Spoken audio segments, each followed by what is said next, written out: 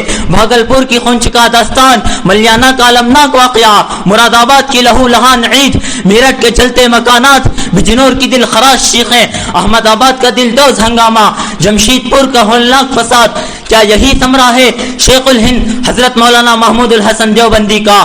کیا یہی ثمرہ ہے شیخ الاسلام مولانا سید حسین احمد مدنی کا؟ کیا یہی ثمرہ ہے امام الہند ابوالکلام آزاد کا؟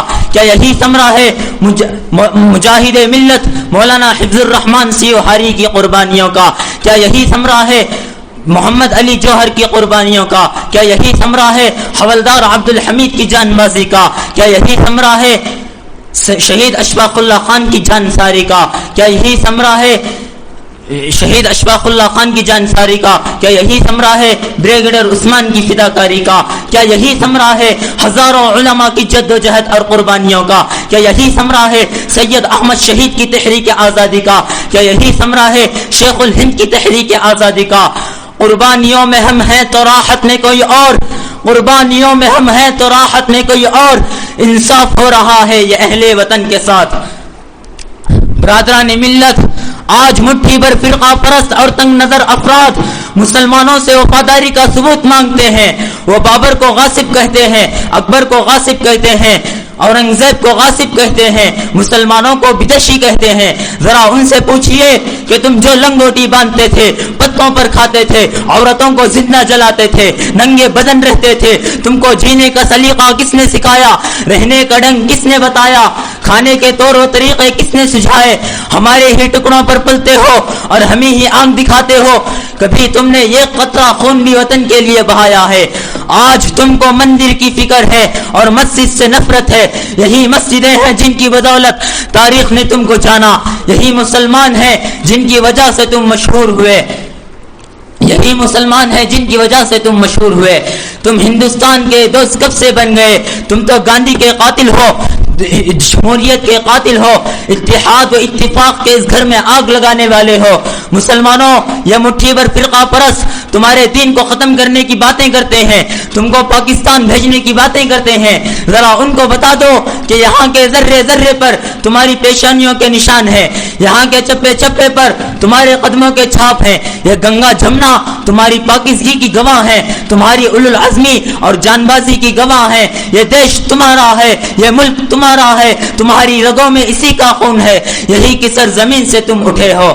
برادران ملت، آج جو کچھ ہندوستان میں مسلمانوں کے خلاف ہو رہا ہے اور ان کے خلاف بغض و عناد کی جو آندھیاں چل رہی ہیں اور نفرت و عداوت، تعصب و جانبداری و فتنہ و فساد کا جو سیلاب آیا ہے، یہ شرک و کفر کی اس فطرت کی وجہ سے ہے جس کے بارے میں اللہ تعالیٰ نے فرمایا یریدون لیطفئوا نور اللہ بافواہہم واللہ متم نورہ ولو کرہ الکافرون۔ یہ مشرکین چاہتے ہیں کہ اللہ کے نور کو اپنی پھونکوں سے بجھا دیں اور اللہ اپنے نور کو مکمل کرنے والے ہیں، خواہ کفار اس کو ناپسند کریں۔ حضرات گرامی، ہندوستان میں پھونکوں سے نور اسلام کو ختم کرنے کا سلسلہ جاری ہے اور جاری رہے گا، فسادات ہوتے رہیں گے، مگر آپ اسلام پر ثابت قدم رہیں تو یہ چراغ کبھی نہیں بجھے گا جس چراغ کو رسول اللہ صلی اللہ علیہ وسلم نے روشن کیا۔ نور خدا ہے کفر کی حرکت پہ خندہ زن، نور خدا ہے کفر کی حرکت پہ خندہ زن، پھونکوں سے چراغ بجھایا نہ جائے گا۔ مسلمانوں، یہ تو تصویر کا ایک رخ تھا۔ آپ ہندوستان میں رہتے ہیں، مشرکین و کفار معاندین و دشمنان اسلام آپ کے در پہ آزار ہیں، مگر غور کیجئے کہ آپ کیا کر رہے ہیں، اسلام کے روحانی اصولوں پر کتنا عمل کرتے ہیں، قرآنی تعلیمات پر کس قدر عمل پیرا ہیں۔ اگر حساب لگایا جائے گا تو یہی نتیجہ نکلے گا کہ ہمارا اسلام سے 1% بھی تعلق نہیں ہے۔ ہم گفتار کے غازی ہیں، کردار میں کوڑے ہیں اور دعویٰ کرتے ہیں مگر عمل کچھ نہیں، اور اس پر چاہتے ہیں کہ خدا کی رحمت نازل ہو، ہم کو مصائب سے چھٹکارا ملے، فسادات سے جان چھوٹے۔ تو سنیے اور غور سے سنیے کہ جیسی زندگی ہماری ہے، جیسا عمل ہمارا ہے، اس صورت میں ہم کو سکون نہیں ملے گا۔ جب مسجدیں ویران ہو اور مسلمان بازاروں کو آباد کر رہے ہو تو بھلا ان مسجدوں پر شیطان کے چیلے قبضہ نہیں کریں گے تو کیا آباد کریں گے؟ ارے بھائی، ان کی فطرت ہے کہ مسجدوں کو ویران کریں اور آپ کی فطرت ہے کہ مسجدیں آباد کریں۔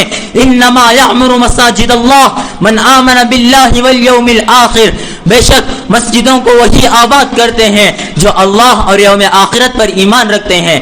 اور ذرا کفار و مشرکین کے بارے میں سنیے، قرآن کہتا ہے ومن اظلم ممن منع مساجد اللہ ان یذکر فیہا اسمہ وسعی فی خرابها، اور کون زیادہ ظالم ہوگا اس شخص سے جس نے مسجدوں کو اس بات سے روکا کہ ان میں اللہ کا ذکر کیا جائے اور اس نے کوشش کی ان کو ویران کرنے کی۔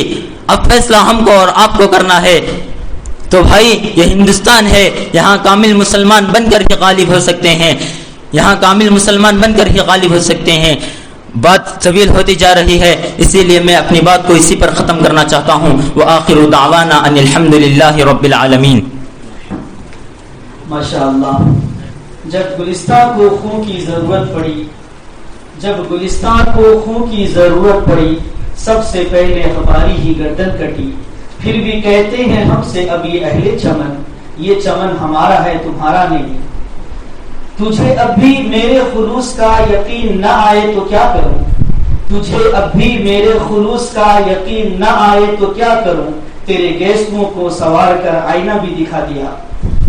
اب صرف 3 مقرر ہیں ہمارے سامنے، اب اس لیے میں دعوت دیتا ہوں محمد نعیم اللہ بیچا ہارون کو۔ ان کا عنوان ہے علم و عمل، علماء کی ذمہ داریاں۔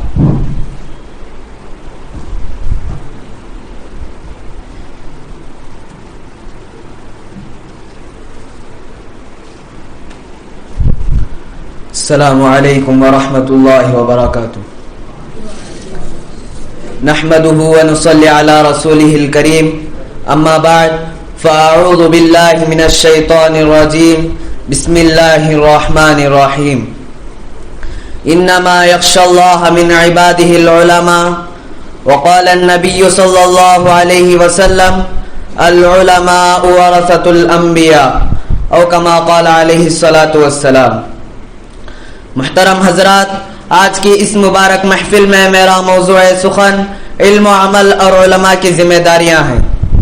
یوں تو انسان پر اللہ تعالیٰ کی نعمتیں اس قدر ہیں کہ ان کو شمار نہیں کیا جا سکتا، چنانچہ قرآن کہتا ہے وَإِن تَعُدُّوا نِعْمَةَ اللَّهِ لَا تُحْصُوهَا، اگر تم اللہ تعالیٰ کی نعمتوں کو شمار کرنا چاہو تو نہیں کر سکتے، مگر اللہ تعالیٰ کی نعمتوں میں سب سے بڑی نعمت ایمان ہے، اور ایمان کے بعد سب سے بڑی نعمت علم ہے۔ علم وہ دولت ہے جو نبیوں کی میراث ہے، علم وہ دولت ہے جو فنا اور ختم نہیں ہو سکتی، علم وہ دولت ہے جس کو دریا اور سمندر کے پانی ڈبو نہیں سکتے، علم وہ دولت ہے جس کو آگ کے شعلے جلا نہیں سکتے، علم وہ دولت ہے جس کو چھینا نہیں جا سکتا، علم وہ دولت ہے جس کو چرایا نہیں جا سکتا، علم وہ دولت ہے جو مالدار کو بھی پیچھے چلنے پر مجبور کر دیتی ہے، علم وہ دولت ہے جس نے آدم علیہ السلام کو فرشتوں پر بلندی عطا کی۔ محترم حضرات، علم کے مقام و مرتبے کا کیا ٹھکانہ؟ حدیث میں آتا ہے کہ علم سیکھنے اور سکھانے والا سب سے بڑا سخی ہے۔ حدیث میں آتا ہے علماء انبیاء کے وارث ہیں۔ حدیث میں آتا ہے میری امت کے علماء بنی اسرائیل کے انبیاء کی طرح ہیں۔ حدیث میں آتا ہے علم کا ایک باب سیکھنا 1000 رکعت نفل نماز پڑھنے سے بہتر ہے۔ حدیث میں آتا ہے کسی عالم کی مجلس میں بیٹھنا 60 سال کی عبادت سے زیادہ افضل ہے۔ حدیث میں آتا ہے جو شخص علم کی تلاش میں رہتا ہے جنت اس کی تلاش میں رہتی ہے۔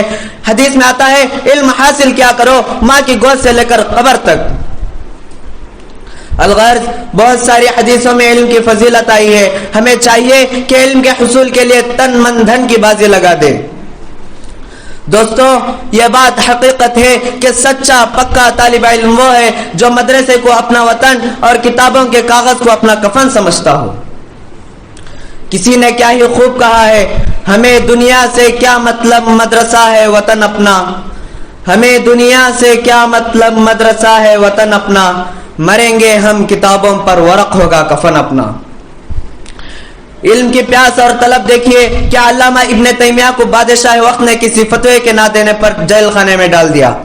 3 دن گزر جاتے ہیں، ایک نوجوان طالب علم بادشاہ کے دربار میں حاضر ہوتا ہے اور اس قدر روتا ہے کہ ہر دیکھنے والے کا دل پسیج جاتا ہے۔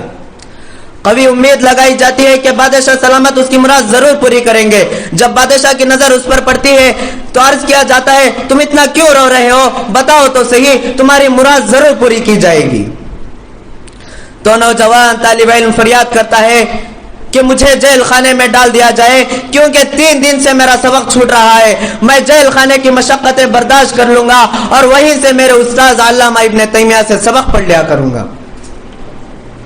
کاش پروردگار عالم ہمیں علم کی ایسی سچی پکی طلب نصیب فرمائے.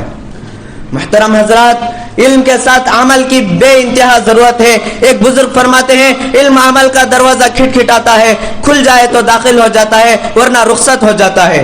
علم بغیر عمل کے وبال جان ہے. علم بغیر عمل کے اس طرح ہے جس طرح درخت بغیر پھل کے, جس طرح چراغ بغیر جلے روشنی نہیں دیتا, اسی طرح علم بغیر عمل کے روشنی نہیں دیتا. بے عمل عالم کی مثال اس گدھ کی سی ہے جو فضا میں اڑتا ہے مگر مردار کھاتا ہے. چنانچہ شیخ سعدی رحمت اللہ علیہ فرماتے ہیں علم چنداں کے بیشتر خانی, چوں عمل در تو نیست نادانی, نہ محقق بود نہ دانشمند, 4 پایا برو کتاب چند. ایک مرتبہ کی بات ہے کہ بارش کا موسم ہے, راستے میں پسلن ہے. حسن بصری رحمت اللہ علیہ نماز پڑھنے کے لیے مسجد کی طرف جا رہے ہیں. سامنے سے ایک بچی نظر آتی ہے. آپ فرماتے ہیں احتیاط سے کہیں پسل مت جانا. تو بچی جواب دیتی ہے میرے پسل جانے سے صرف میری ذات کو نقصان ہوگا, لیکن جناب آپ کہیں پسل مت جانا, آپ کے پسل جانے سے پوری قوم و ملت کا نقصان ہوگا. دوستو, یہ بات حقیقت ہے کہ عوام الناس کی کوتاہیاں دین پر دھبا نہیں بنتی, جبکہ علماء کی کوتاہیاں دین پر دھبا بنتی ہے. تو عوام الناس سے زیادہ علماء کو اصلاح کی ضرورت ہے. محترم حضرات, تاریخ گواہ ہے کہ جب بھی اس امت کی کشتی بھور میں پھنسی ہے تو ان بوریوں پر بیٹھنے والے علماء اور اہل اللہ نے اسے ساحل پر لگایا ہے. اگر باطل نے اس امت کے عقائد و افکار پر حملہ کیا ہے تو خالص توحید کے جام پینے والے ان علماء اور اہل اللہ نے اپنی زبان کی قوت اور قلم کی طاقت کو استعمال کیا. اگر باطل نے اپنی مادی وسائل اور طاقت کو استعمال کیا تو ان علماء نے اپنے فولادی بازوں سے اس کا منہ توڑ جواب دیا. امت کی تشنگی اور پیاس کو سیرابی میں بدلنے کا اہم فریضہ علماء ہی نے انجام دیا. حسن بصری رحمت اللہ علیہ فرماتے ہیں اگر یہ علماء نہ ہوتے تو عوام الناس ڈھور ڈھنگروں کی طرح زندگی بسر کرتے. اسلام کے نوجوانوں, اکبر بادشاہ کے زمانے میں سود کو حلال کر دیا گیا. کتا اور خنزیر پاک شمار ہونے لگے. مردوں کے لیے سونے کا استعمال حلال قرار دیا گیا. مسجدیں ڈھائی جاتی تھیں, مندریں بنائے جاتے تھے. الغرض بے دینی کا دور دورہ تھا اور یوں محسوس ہوتا تھا کہ ہندوستان سے اسلام کا نام و نشان مٹ جائے گا. مگر اللہ تعالیٰ کا دستور ہے کہ ہر رات کے اندھیرے کے بعد دن کا اجالا آتا ہے, موسم خزاں کے بعد بہار آتی ہے, ہر فرعون کے لیے موسیٰ آتا ہے. تو خدا کے اسی دستور کے مطابق شیخ احمد فاروقی مجدد الفسانی رحمت اللہ علیہ سر ہند کے زمین سے اٹھتے ہیں اور دین اکبری کے خلاف میدان میں آتے ہیں. گوالیار کے قید خانے میں ان کو قید کر دیا جاتا ہے, مگر قید خانے کا بھی کایا پلٹ کر رکھ دیتے ہیں. ان کے مسلسل محنتوں کے نتیجے میں دین اسلام کے لیے راہیں کھلتی چلی جاتی ہیں. رد مولانا حسین احمد مدنی رحمت اللہ علیہ کو لالچ دیا گیا کہ انگریز کے خلاف تقریر مت کرو, سالانہ 50,000 روپے ملیں گے. اگر ہم جیسا کوئی شخص ہوتا تو اس زمانے کی اتنی بڑی رقم شاید قبول کر لیتا, مگر قربان جاؤ حسین احمد مدنی رحمت اللہ علیہ پر کہ مسکراتے ہوئے جواب دیتے ہیں میاں جاؤ جاؤ, یا جا کر یہ جال کسی اور پر ڈالنا. امام احمد بن حنبل کی استقامت دیکھیے کہ ان کو قید کر دیا گیا, جلاد دکھائے گئے, کوڑے لگائے گئے, دھمکیاں دی گئی, سب کچھ ہوا, مگر حق و صداقت کا پہاڑ ٹس سے مس نہ ہوا. ان کی زبان ظلم و ستم کی پرواہ کیے بغیر حق بولتی رہی. اسی حق گوئی اور بے باکی کی وجہ سے جب ان کا انتقال ہوا تو 20,000 لوگوں نے اسلام قبول کر لیا. خود انگریز گواہی دیتا ہے کہ خواجہ معین الدین چشتی رحمت اللہ علیہ کے ہاتھ پر 90,000 ہندوؤں نے اسلام قبول کیا تھا. ایک مرتبہ حضرت مولانا حسین احمد مدنی رحمت اللہ علیہ شیخ الہند سے فرماتے ہیں کہ حضرت اگر ممکن ہو تو کوئی ہلا کیا جائے تاکہ آپ ان انگریز کی سزا سے بچ جائے. تو عزم و استقلال کے پہاڑ شیخ الہند کے چہرے پر غصے کے آثار ظاہر ہوتے ہیں اور فرماتے ہیں حسین احمد تم مجھے کیا سمجھتے ہو؟ میں روحانی بیٹا ہوں حضرت بلال کا، میں روحانی بیٹا ہوں حضرت خبیب کا، میں روحانی بیٹا ہوں حضرت سمیہ کا، میں روحانی بیٹا ہوں امام ابو حنیفہ کا جن کی لاش جیل سے نکلی، میں روحانی بیٹا ہوں امام مالک کا جن کا منہ کالا کر کے مدینے کی گلیوں میں گھمایا گیا، میں روحانی بیٹا ہوں امام احمد بن حنبل کا جن کو اتنے کوڑے مارے گئے، اتنے کوڑے مارے گئے، اگر اتنے کوڑے کسی ہاتھی کو بھی مارے جاتے تو بل بلا جاتا۔ میں روحانی بیٹا ہوں شاہ ولی اللہ محدث دہلوی کا جن کے ہاتھوں کو کلائیوں کے نزدیک سے توڑ کر بیکار بنا دیا گیا۔ حسین احمد کیا میں ان فرنگیوں سے شکست تسلیم کر سکتا ہوں؟ نہیں، ہرگز نہیں۔ یہ میرے جسم سے جان تو نکال سکتے ہیں مگر میرے دل سے ایمان نہیں نکال سکتے۔ افسوس، صد افسوس کہ ماضی کے علماء چٹائی پر بھی ساری رات نہیں سوتے تھے، آج ہم نرم بستروں پر پوری رات غفلت کی نیند سوتے ہیں۔ ماضی کے علماء حلال مال سے بھی اپنا پیٹ نہیں بھرتے تھے، آج ہم حرام مال سے اپنا پیٹ بھر رہے ہیں۔ ماضی کے علماء دین کی خاطر ہمیشہ مر مٹنے کے لیے تیار تھے، آج ہم غفلت کی چادر تانے ہوئے ہیں۔ ماضی کے علماء دنیا کے کسی بھی کونے پر مسلمان کو مظلوم دیکھ کر تڑپ جاتے تھے، آج ہمیں پڑوسی پر بھی ظلم و ستم کا احساس نہیں ہوتا۔ ماضی کے علماء کی زندگی کو دیکھ کر دوسرے لوگ اسلام قبول کر لیتے تھے، آج ہماری زندگی کو دیکھ کر اپنے بھی اسلام سے دور بھاگتے ہیں۔ ماضی کے علماء کی زندگی آئینے کی طرح صاف و شفاف تھی، آج ہماری زندگی سیاہ و داغدار ہے۔ ماضی کے علماء کی نظر خدا پر تھی، آج ہماری نظر دنیا پر ہے۔ الغرض علماء کو چاہیے کہ ان کی نظر لوگوں کے جیب کے بجائے اللہ تعالیٰ کے خزانوں پر ہو۔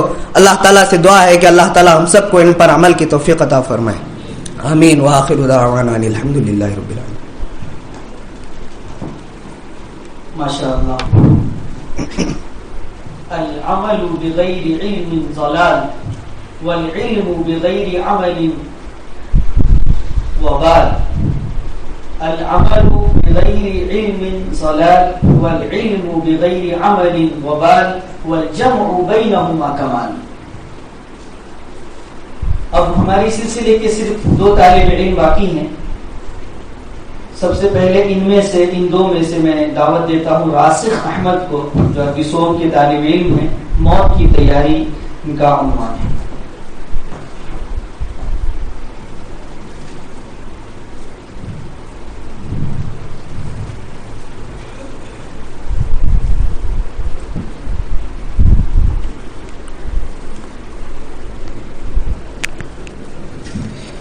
السلام علیکم ورحمۃ اللہ وبرکاتہ۔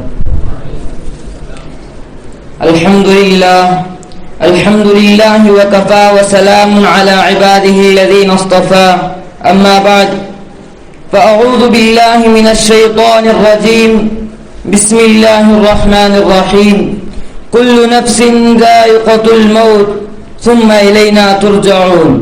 وقال النبی صلی اللہ علیہ وسلم اکثروا ذکر حازم اللذات عن الموت، او کما قال علیہ الصلاۃ والسلام۔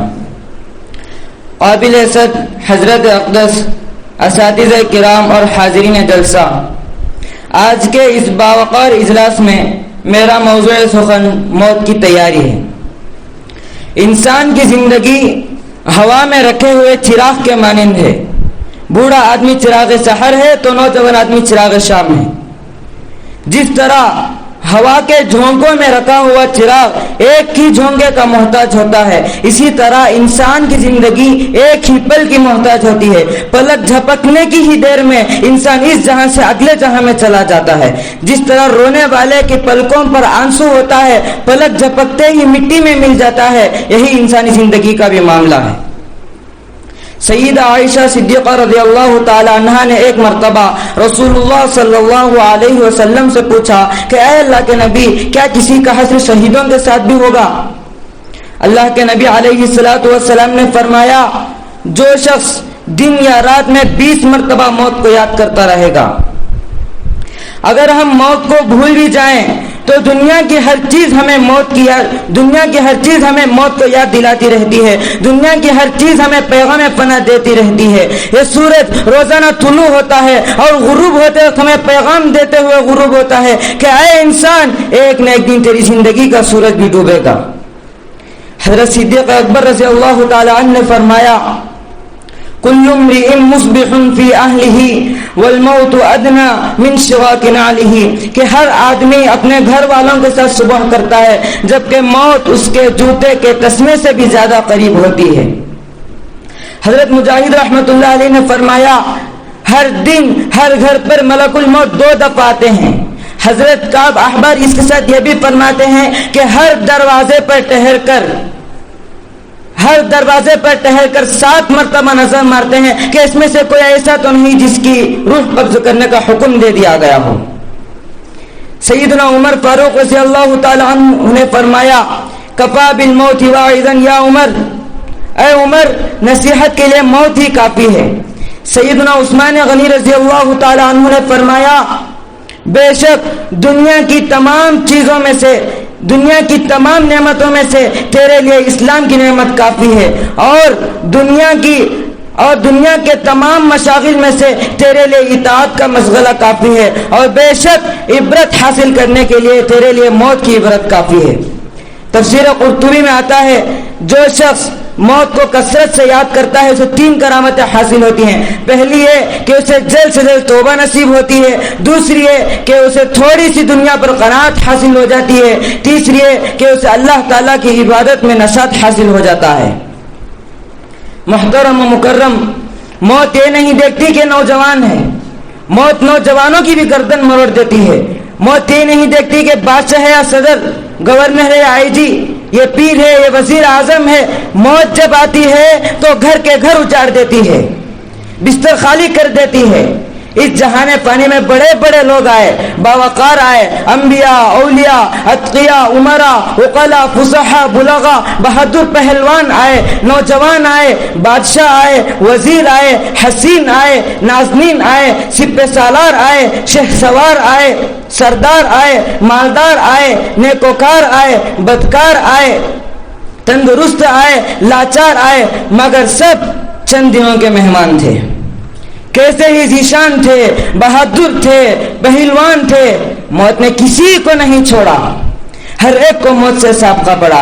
دولت میں قارون، تکبر میں فرعون، ظلم میں ہلاکو، شہزوری میں رستم، خوبصورتی میں حضرت یوسف، صبر میں حضرت ایوب، درازی عمر میں حضرت نوح، جلال میں حضرت موسیٰ علیہ السلام، صداقت میں ابو بکر، عدالت میں عمر، سخاوت میں عثمان، شجاعت میں علی، شہادت میں حمزہ و حسین رضی اللہ عنہم اجمعین، فصاحت میں صحبان، عدل و انصاف میں نوشیروان، حکمت میں لقمان، جود میں حاتم، موسیقی میں تانسین، شاعری میں انوری و سعدی، حافظ جامع و فردوسی و اقبال، خاموشی میں حضرت زکریا، گریہ میں حضرت یعقوب، رضا میں حضرت ابراہیم، ادب میں حضرت اسماعیل علیہ السلام، ذہانت میں فیضی، حکومت میں سلیمان علیہ السلام، فلسفے میں غزالی، تفسیر میں محمود آلوسی، حدیث میں بخاری، فقہ میں امام ابو حنیفہ، دعوت میں نوح علیہ السلام، فتح میں سکندر اعظم، سیاحت میں ابن بطوطہ، خون ریزی میں چنگیز خان، شہادت و صبر میں حضرت امام حسین، خلق و رأفت میں حضور صلی اللہ علیہ وسلم، تصنیف و واز میں حضرت تھانوی، تبلیغ میں حضرت کاندلوی، سیاست میں حضرت سندھی، میدان خطابت میں حضرت شاہ بخاری، اور مجاہدے میں حضرت مولانا حسین احمد مدنی۔ ہر ایک اس دنیا فانی کو چھوڑ کر چلے گئے، کوئی بھی اس دنیا فانی میں رہنے کے لیے نہیں آیا، ہر ایک جانے کے لیے آیا ہے۔ بھائیوں، ایک حدیث میں حضور اقدس صلی اللہ علیہ وسلم ارشاد فرمایا الکیس من دان نفسہ وعمل لما بعد الموت۔ اس حدیث میں حضور اقدس صلی اللہ علیہ وسلم نے بتا دیا کہ عقل مند کون ہوتا ہے۔ آج کی دنیا میں عقل مند اس شخص کو مانا جاتا ہے جو مال کمانا خوب جانتا ہو، جو دولت کمانا، پیسے سے پیسے بنانا، دنیا والوں کو بیوقوف بنانا خوب جانتا ہو۔ لیکن اس حدیث میں حضور صلی اللہ علیہ وسلم نے بتایا کہ عقل مند وہ انسان ہے جو اپنے نفس کو قابو کرے، نفس کی ہر خواہش کے پیچھے نہ چلے، بلکہ اس نفس کو اللہ کے مرضی کے تابع بنائے اور مرنے کے بعد کے لیے تیاری کرے۔ ایسا شخص عقل مند ہے۔ اگر کوئی شخص یہ کام نہیں کرتا تو بیوقوف ہے۔ اگر کوئی شخص یہ کام نہیں کرتا تو بیوقوف ہے کہ ساری عمر فضولیات میں گوا دی. جس جگہ ہمیشہ رہنا ہے وہاں کی کچھ بھی تیاری نہ کی. رہ کے دنیا میں بشر کو نہیں زیبا غفلت، رہ کے دنیا میں بشر کو نہیں زیبا غفلت، موت کا دھیان بھی لازم ہے کہ ہر آن رہے. جو بشر بھی آتا ہے دنیا میں کہتی ہے قضا، جو بشر بھی آتا ہے دنیا میں کہتی ہے قضا، میں بھی پیچھے چلی آتی ہوں ذرا دھیان رہے. دعا فرمائے کہ اللہ تعالی ہم تمام کو موت سے پہلے موت کی تیاری کرنے کی توفیق عطا فرمائے. آمین. وآخر دعوانا ان الحمدللہ رب العالمین. السلام علیکم ورحمۃ اللہ. ماشاء اللہ. ہوئے نامور بے نشان کیسے کیسے، ہوئے نامور بے نشان کیسے کیسے، زمین کھا گئی آسمان کیسے کیسے. اب ہم اس سلسلے کی بالکل آخری کڑی محمد سہل خان کو دعوت دیتے ہیں. یہ عربی زبان میں تقریر کریں گے اور ان کی تقریر کا عنوان ہے کیف نقاوم الردہ الجدیدہ.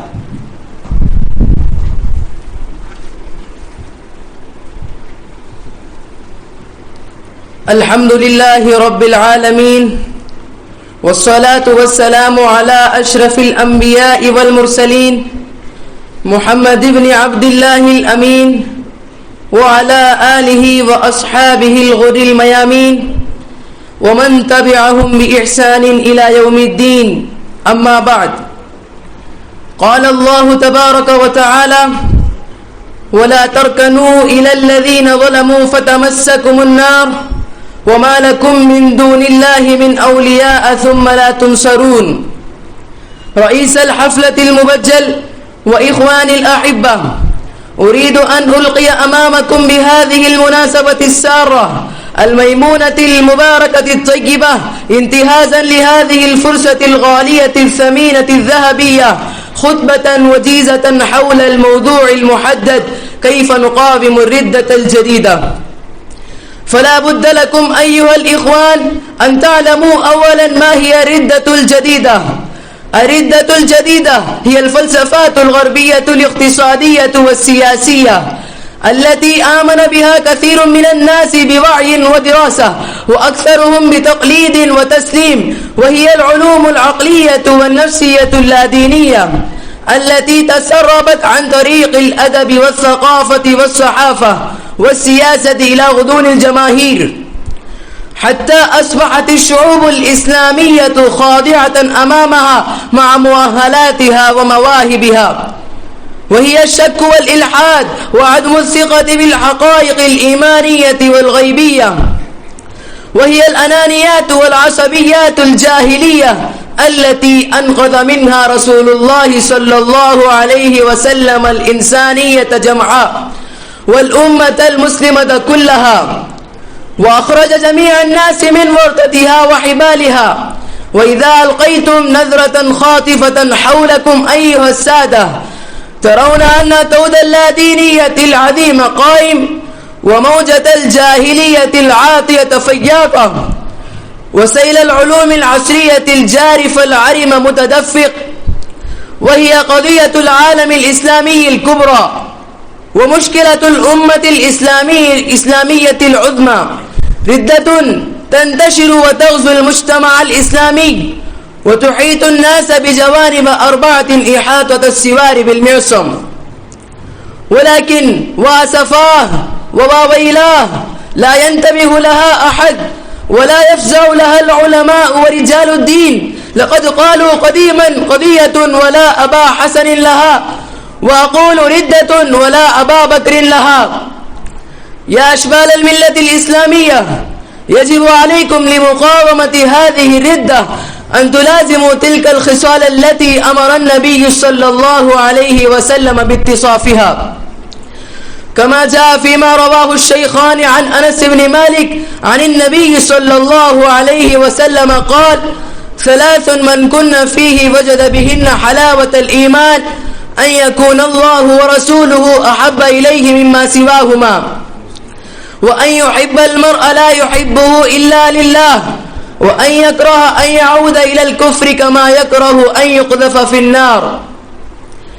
وعليكم أن تستعرضوا الأوضاع الراهنة استعراضا دقيقا وتدركوا خطورة الظروف الحديثة وتطلعوا على مكائد الأعداء ودسائسهم وأفكارهم الزائفة ونواياهم الخبيثة واعتراضاتهم المشككة والمضللة نحو الإسلام، وتتسلحوا بالأسلحة الإيمانية والعلمية والمادية، وتسمدوا في مواجهة الأعداء سمود الجبال الراسيات، وتهزموهم هزيمة منكرة في كل جبهة من جبهات المقاومة والمناضلة والمكافحة والمغامرة، وتقنعوهم علما واستدلالا بالدين الحنيف، وتخضعوهم أمام صلاحيته بأنه يحمل في طيه استعدادا موفورا للسير مع ركب الحياة في كل عصر وفي هذا العالم المتغير المعمور أيضا.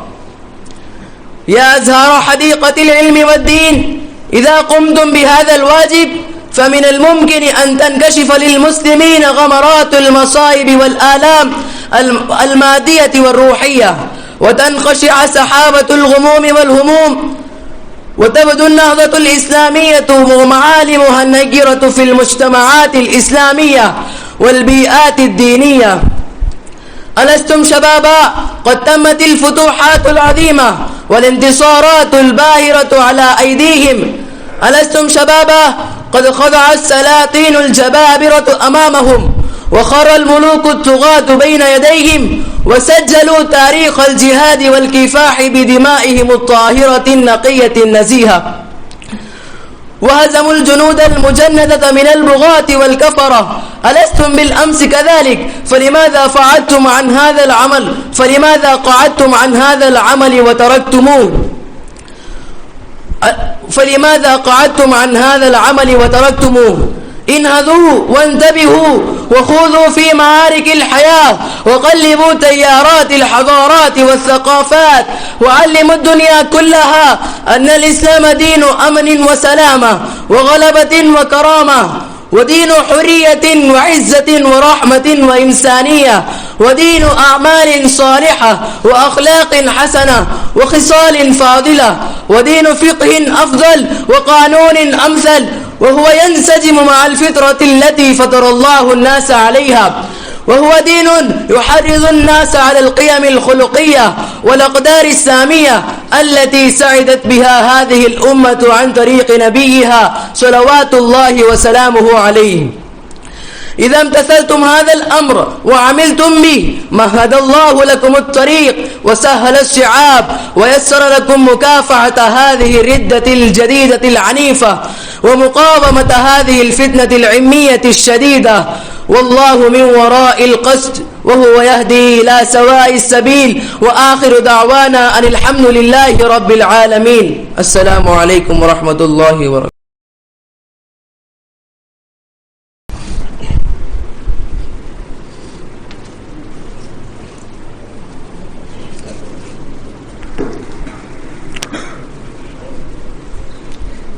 نحمده ونصلي على رسوله الكريم، أما بعد، قال النبي صلى الله عليه وسلم: من تشبه بقوم فهو منهم.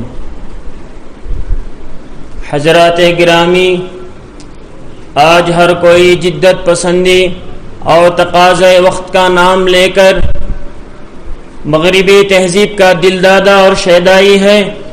زمانے سے ہم آہنگی کے نام پر قبیح سے قبیح اور غیر مشروع فعل کو اس جھٹائی سے کر رہا ہے جس میں عار و ندامت کے بجائے فخر و غرور کا عنصر شامل ہوتا ہے. چنانچہ آج صورتحال یہ ہے کہ مغربی لباس، مغربی معاشرت، مغربی آداب و اطوار، حتیٰ کہ چال ڈھال اور بول چال تک میں مغربی طریقوں کی نقالی کو کامیابی کی کلیز سمجھا جا رہا ہے. آپ بغور جائزہ لیجئے، آپ کو اندازہ ہوگا کہ کھانے میں مشابہت، لباس میں مشابہت، طور و طریق میں یکسانیت، حتیٰ کہ سلام میں بھی تبدیلی. اسلامی سلام کی جگہ گڈ مارننگ، گڈ آفٹر نون، گڈ نائٹ اور رخصتی کے وقت فی امان اللہ کی جگہ Tata, by by, good by, اور استقبال کے وقت ویلکم کی جگہ ہیلو ہیلو اور ایک خاص انگریزوں کے انداز میں مصافحہ ہو رہا ہے. آج مسلم سوسائٹی مغربی سانچے میں اس طرح ڈھل رہی ہے کہ الحاد و دہریت اور مادہ پرستی کو بطور فیشن قبول کیا جا رہا ہے، اور پختہ پاخہ میں تخیل جو مغرب سے آ رہا ہے اس پر آمنا و صدقنا کہا جا رہا ہے۔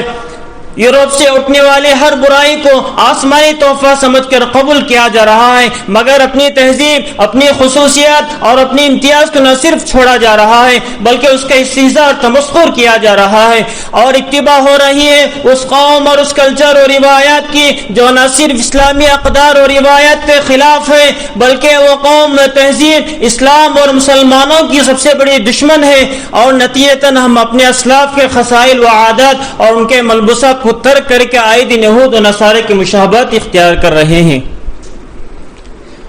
میں نے دیکھا ہے کہ میوزک میں الجھ کر اکثر تم نے اسلام کی عزت کے کفن بیچ دیے۔ میں نے دیکھا ہے کہ میوزک میں الجھ کر اکثر تم نے اسلام کی عزت کے کفن بیچ دیے، نئی تہذیب کی بے روح بہاروں کی عوض اپنی تہذیب کے شاداب چمن بیچ دیے۔ دوستوں، حیرت کا مقام ہے کہ مشرق کا نور مغرب کی ظلمت پر کیوں فریفتہ ہو گیا۔ اس کی وجہ کیا ہے؟ وجہ یہ ہے کہ نئے معاشرے کی بساط تمام تر نفسانی شہوات و لذات، نام و نمود اور فخر و مباحات پر بچھی ہے جو تبع نفس کو بے انتہا محبوب ہے۔ یہاں پر تھرکتی ناشتی بیٹی پر فخر کیا جاتا ہے، اسے فنکار، ایکٹر، گلوکار، سٹار اور ہیرو کے القاب سے نوازا جاتا ہے۔ شراب، موسیقی، رقص و سرور کو گناہی نہیں سمجھے جاتے بلکہ انہیں فنون، لطیفہ، آرٹ، ثقافت اور روح کی غذا کا نام دیا جاتا ہے۔ گھر گھر رقص و سرور کی محفلیں بجتی ہیں۔ یہاں ٹی وی، ریڈیو، وی سی آر، سنیما اور گانے بجانے کے بغیر زندگی نہیں بلکہ ویران صحرا ہے۔ گھر گھر رقص و سرور کی محفلیں سجتی ہیں، عریانیت عام ہے، بے غیرتی شباب پر ہے، زناکاری کو برا نہیں سمجھا جاتا ہے بلکہ اکثر کچی عمر میں ملوث ہو جاتے ہیں۔ کسی شاعر کا قول ہے کہ گرمی دور جدید کی اتنی شدید ہے گرمی دور جدید کی اتنی شدید ہے کہ کچے پھلوں کو وقت سے پہلے پکا دیا۔ اس کے برخلاف اسلامی معاشرے کی بنیاد سادگی، زہد و قناعت اور خدا پرستی و نفس کشی پر رکھی گئی ہے۔ یہاں کسی ایئر ہوسٹس کو مسافروں کے دل بہلانے کی اجازت نہیں ہے، کسی خاتون کو حسن کی نمائش اور دیدار کے لیے چھوٹ نہیں ہے، کسی خاتون کو حسن کی نمائش اور دیدار کے لیے چھوٹ نہیں ہے، مگر افسوس آج کا مسلمان مشرق کا ایسا عاشق، ایسا دل دادا ہے کہ اسی میں نجات سمجھ لی ہے اور یورپ کی تقلید میں آنکھیں بند کیے دوڑا جا رہا ہے۔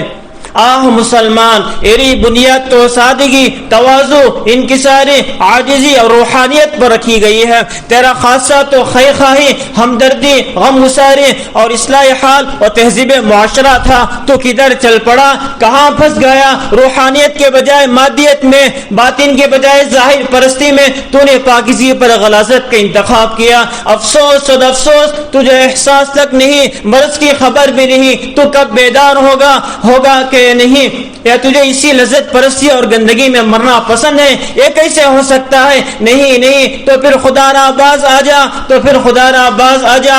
ارے تمہیں تو آخرت کے لیے پیدا کیا گیا ہے، دنیا کے فریب سے نکلو اور رضا الہی سے سرفرازی حاصل کر کے آخرت کے ٹھیکیدار بن جاؤ، ورنہ تمہارے ساتھ بھی وہی کچھ ہونے والا ہے جو پہلوں کے ساتھ ہوا۔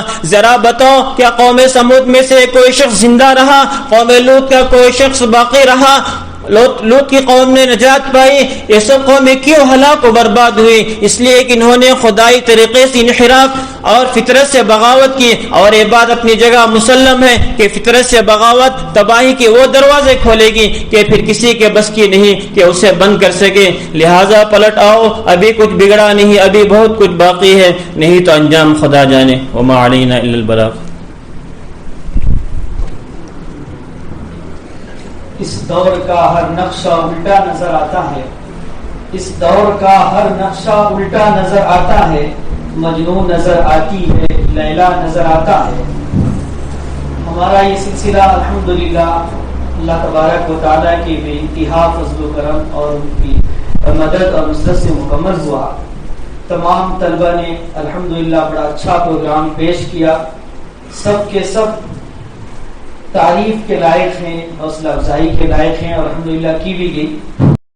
قدر جوہر شاہ بدانت یا بدانت جوہر حضرت والا کی ذات، جس کو آپ لوگوں نے سنا ہوگا براہ راست بھی یا بالواسطہ بھی، کہ حضرت الاستاذ حضرت مفتی صاحب رحمۃ اللہ علیہ، ان کا ایک مزاج تھا کہ وہ جلدی کسی کی تعریف نہیں کیا کرتے تھے، لیکن انہوں نے مجمع میں بات کی تھی کہ مفتی شعیب اللہ خان صاحب کی شخصیت محترم، یہ کوئی کسی کے لیے اتنی آسانی سے حضرت یہ بات کہہ دیں.